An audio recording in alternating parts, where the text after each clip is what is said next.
Hello.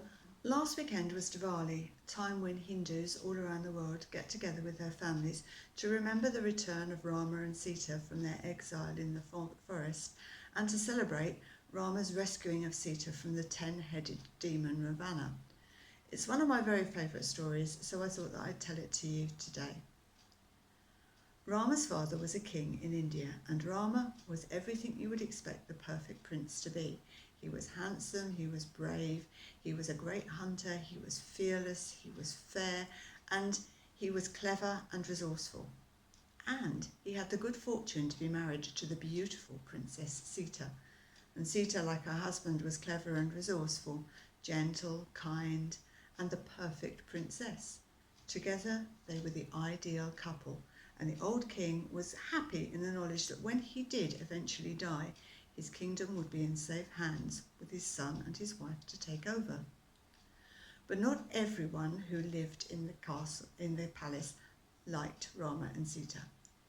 As was the custom in those days, the old king had several wives, and his second wife had given birth to a son only a few days after Rama, and it niggled her that it was Rama who was going to inherit the kingdom after his father died.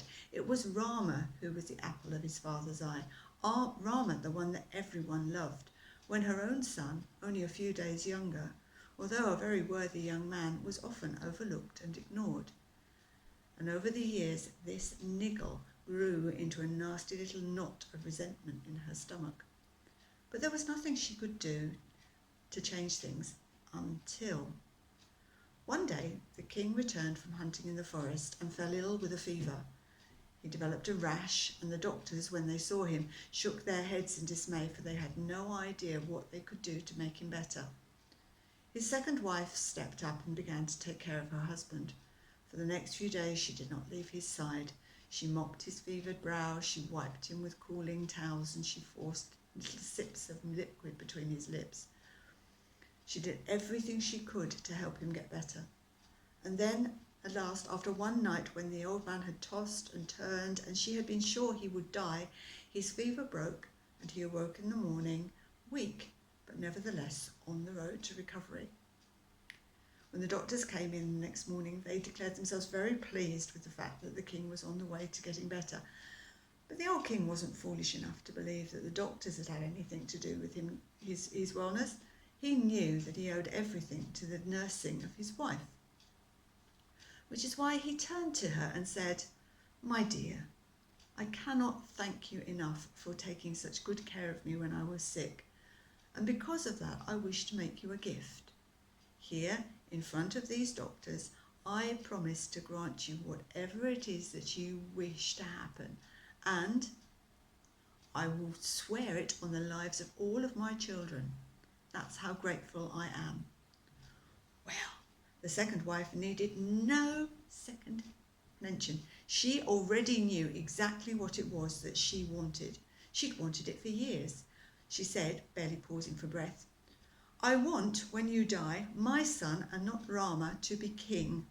And I want you to make sure that this happens by sending Rama and Sita into the forest, into exile, banishing them so they can never return." The old king was astonished. He thought that she might ask for some jewels or some nice new clothes, or maybe even a palace. He had no idea that she would ask for something so dreadful.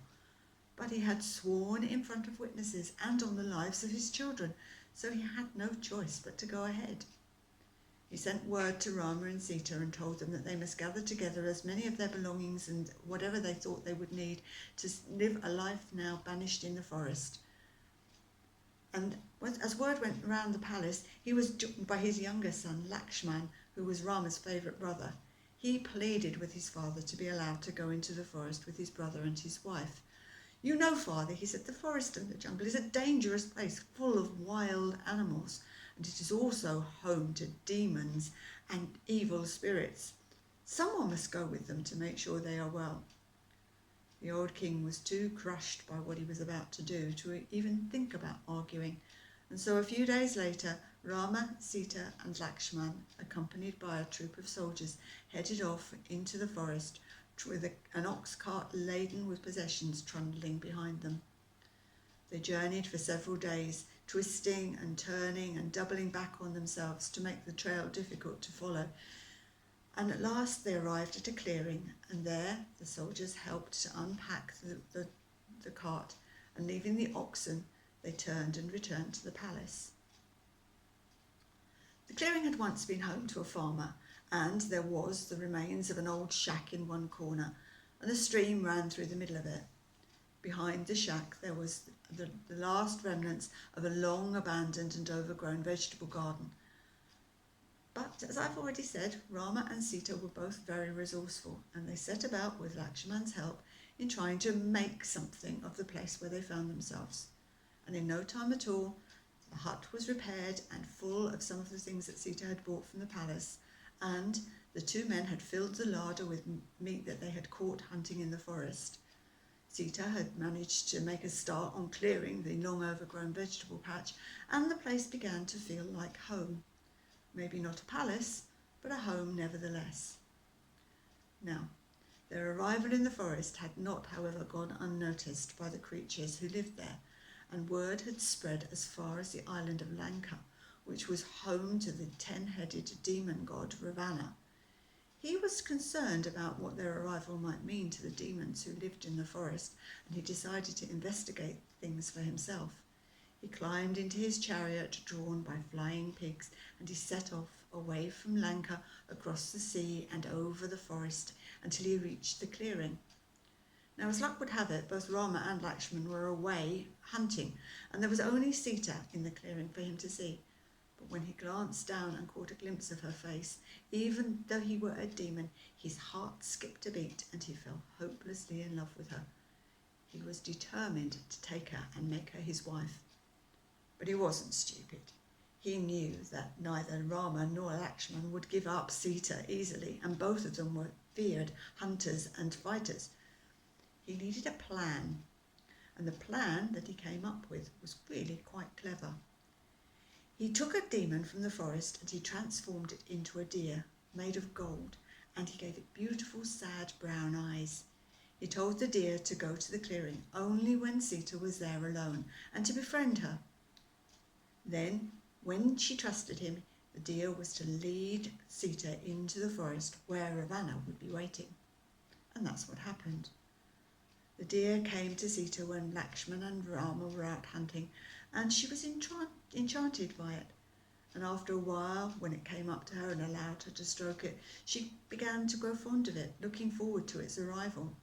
So one day, when it stood at the edge of the clearing and appeared to be limping, she had no hesitation in following it into the forest, even though she had been warned by both her husband and his brother not to do such a thing.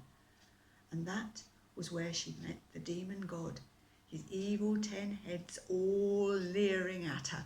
He snatched her up and bundled her into the back of his chariot, and then, with a crack of a whip, he took the flying pigs up into the sky, and they flew over the forest and across the oceans to Lanka.